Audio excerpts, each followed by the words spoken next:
this looks like a fancy meal. What do we have here? Oh, good Lord.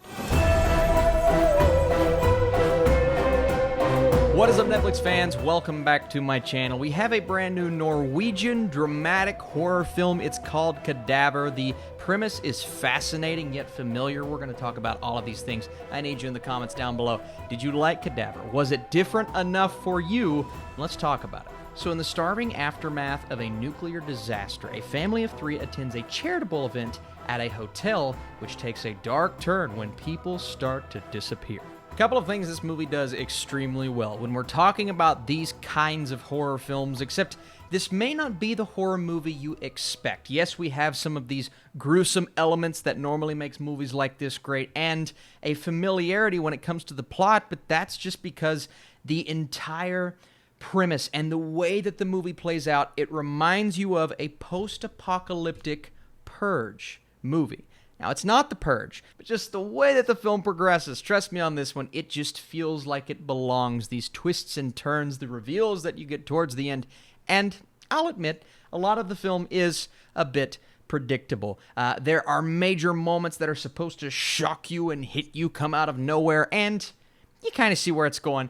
But I won't lie to you. This movie has a really cool and different sense of atmosphere, especially at the beginning, seeing this dark and desolate land, kind of focusing on the aftermath of everything that happened. I want a movie showing us what actually happened. I think that would be cool. But I like the look, even though, again, sometimes it's a bit dark. I like the look of the movie. And then we're with our family at the beginning, and they're struggling, they're trying to make ends meet, and then all of a sudden they get this opportunity to go to this strange dinner, this play of sorts, where our heroes here have to put on masks, and when you're wearing the mask, that means you're not a part of this story, so you kind of get to walk around and watch everything play out around you. I think it's a cool concept for a movie, and I think it's the perfect opportunity to provide some chilling moments. Now, again, the film itself, I think it could have done things a bit better, and I have a feeling it's not going to go over extremely well with critics, but for some reason,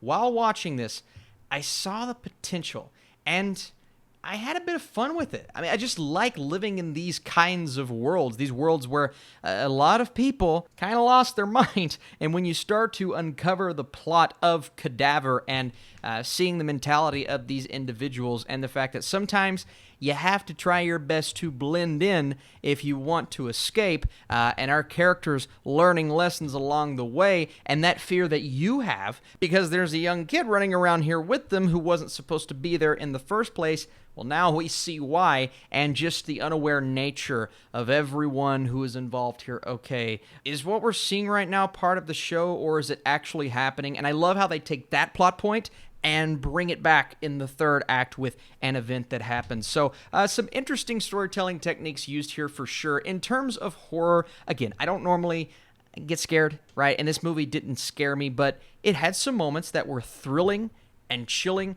And with this time of the year, Halloween, we're all kind of looking for a movie like that. I just feel like this movie is different enough for some to enjoy. Will some say, well, it's just kind of stupid? Sure. Will it be too familiar for a lot of critics? Absolutely, but I found some elements here that I really gravitated towards. Not only the performances, not only, like I mentioned, the atmosphere, the aesthetic, but just the concept. It's a cool concept. They're switching some things up that we've never seen before, bringing us some nice imagery. So Cadaver is one for me that I think is at least worth a watch. In terms of my score, I'm going to go 60%, a 6 out of 10.